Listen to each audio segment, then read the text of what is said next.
Di langkah pertama siapkan wajan, dan di sini aku ada setengah kilo kacang tanah. Ini langsung aja aku masukin semuanya ya. Di step pertama kita akan sangrai ya teman-teman ya. Proses ini kita akan sangrai teman-teman. Jadi kalau kita sangrai ini sama aja seperti halnya kita ngoven, tapi dengan cara yang paling mudah kita sangrai aja ya. Dan pastinya kacangnya pasti mateng, nggak perlu merebus dan nggak perlu juga kita goreng. Ini pasti mateng ya. Dan untuk cara menyangrai jangan asal-asalan ngaduk ya teman-teman ya. Biar matangnya merata, kita cukup ngaduknya tuh didorong-dorong aja teman-teman. Didorong dari bawah, pinggiran bawah seperti ini. Terus kita tarik, terus kita ratain gitu teman-teman. Jadi caranya cukup gampang. Boleh kok juga pakai, maksudnya dengan cara goreng apapun. Tapi saran aku cara gorengnya itu, cara nyangrainya itu kita sorong-sorong aja teman-teman. Kita dorong ke depan, terus kita tarik ke belakang. Kita dorong ke depan, kita tarik ke belakang. Dan daripada kita mengira-ngira ini udah matang atau belum, jadi seperti yang aku sampaikan sebelumnya, kita pakai durasi 15 menit ya teman-teman ya, menggunakan api sedang. Itu pasti matang teman-teman. Dan dengan cara seperti ini pasti matangnya merata. Dan yang dibilang gosong, gosong itu karena kita tumpuk teman-teman. Jadi setelah kita sangrai ini kita diamkan. Jadi jangan sampai kalau kita nyangrai seperti ini, setelah kita selesai 15 menit terus kita diamkan. Kalau bisa terus diaduk ya. Ini langsung aja aku pindahin ke wadah yang lain. Dan ini setengahnya ya teman-teman ya, karena setengahnya udah aku bersihin sebelumnya. Nah ini caranya seperti ini aja, gampang kok. Kalau udah mateng, copot dari kulitnya itu gampang sekali ya. Kalau belum mateng biasanya kayak nempel banget dengan kacangnya. Nah itu buat tanda kalau si kacang udah mateng. Nah setelah kita kupas seperti ini, kita tiup ya teman-teman ya, biar gampang ya. Nah untuk niupnya, aku niupnya di luar teman-teman, jadi nggak aku liatin ya, karena berantakan banget kalau niup di sini.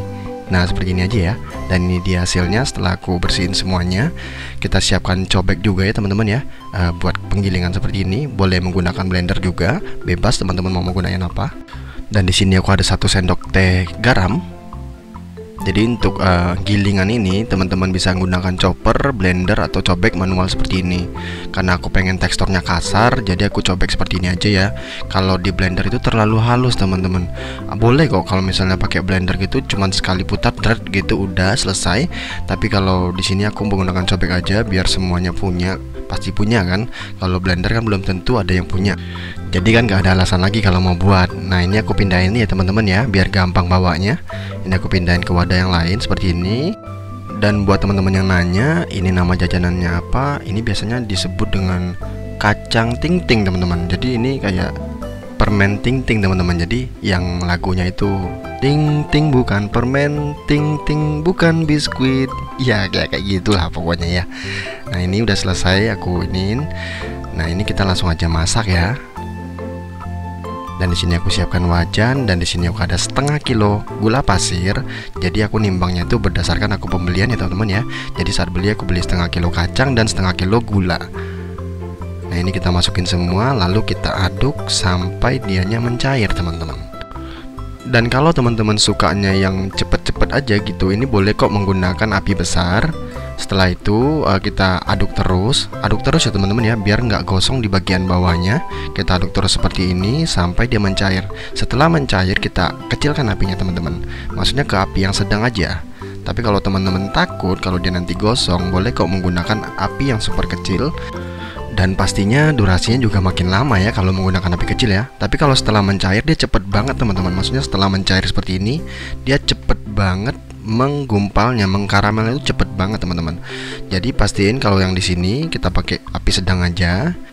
Dan jangan lupa untuk siapkan margarin ya teman-teman ya, karena kita di sini butuh margarin agar si teksturnya ini nggak bakalan lembek lagi dan bakalan kokoh nanti setelah jadi. Jadi kita butuh margarin. Di sini untuk margarinnya aku menggunakan 2 sendok makan ya teman-teman ya. Nah ini udah mencair semuanya, kita langsung aja ambil sendok, lalu kita ambil margarinnya. Kita menggunakan 2 sendok makan ya teman-teman. Jadi fungsi margarin di sini untuk bikin si kuenya ini jadi renyah ya. Jadi kita harus pakai margarin agar hasilnya itu tidak keras dan tidak alot. Jadi kita pakai margarin seperti ini biar ada rasa asin-asinan juga teman-teman. Walaupun kita udah pakai garam tadi ya. Ini kita aduk rata ya. Nah kalau bisa di sini menggunakan api yang super kecil ya teman-teman ya, karena rawan gosong gula ini. Kalau udah mengkaramel begini dia gampang gosong ya teman-teman ya. Gunakan api yang kecil. Lalu kita aduk rata seperti ini. Nah setelah rata seperti ini, kita ambil kacang yang udah kita siapkan tadi ya. Tadi kan kita udah siapkan kacang yang udah kita giling. Lalu kita akan masukin ke sini teman-teman, dengan keadaan api menyala ya. Nah ini kacangnya, langsung aja kita masuk, lalu kita aduk rata. Oh iya, dan sebelum kita buat ini semuanya, maksudnya tahap ketiga ini, saat kita masak yang ketiga ini, jadi teman-teman perlu siapkan yang namanya loyang dan plastik anti panas ya.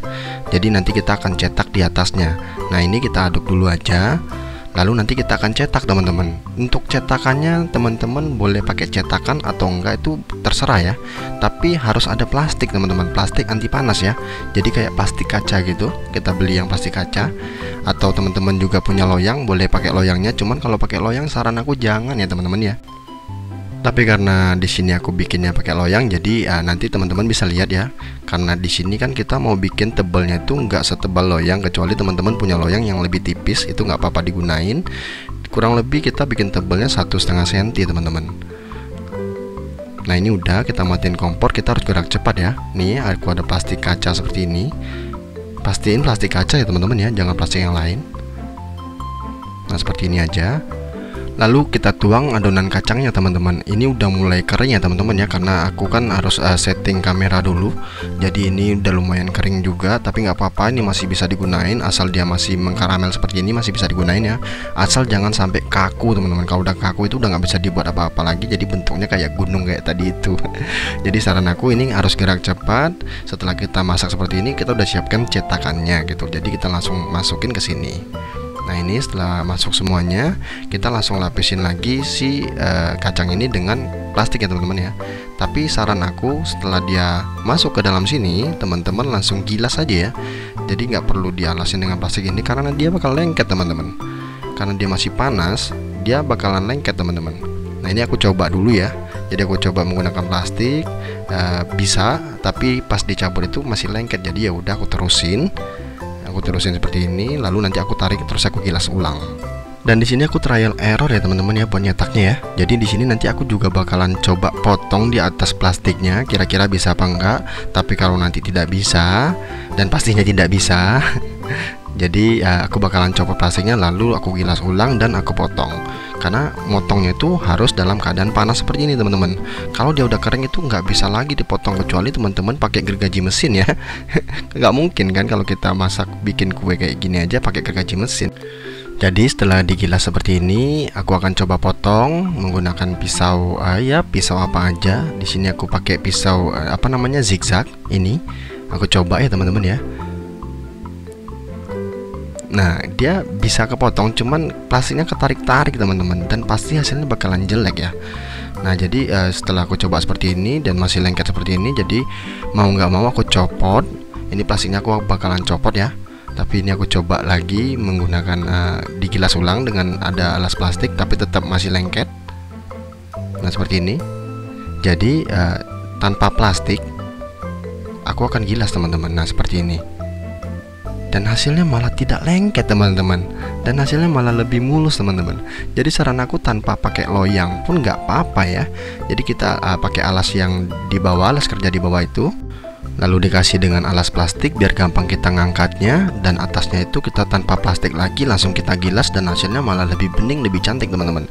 Nah setelah kita ratakan seperti ini, maksudnya setelah kita gilas rapi, kita potong ya teman-teman ya. Kita potong menyesuaikan ukuran yang teman-teman mau. Ini karena aku pengen ukurannya tuh sama seperti permen ting ting yang seperti aku nyanyiin tadi sebelumnya. Nah aku buatnya kurang lebih sama ukurannya ya. Nah kita potong seperti ini. Ini potongnya agak sedikit susah, jadi kalau bisa secepat mungkin ya teman-teman ya. Saat dia keluar dari kompor tadi, kita langsung cetak. Setelah kita cetak dan gilas, langsung kita potong seperti ini. Dan ini keadaannya udah mulai kering ya, tapi masih panas, tapi masih bisa aku potong seperti ini. Jadi harus gerak cepat ya teman-teman ya. Dan ini dia hasilnya setelah aku potong semuanya. Ini kita biarkan kurang lebih setengah jam.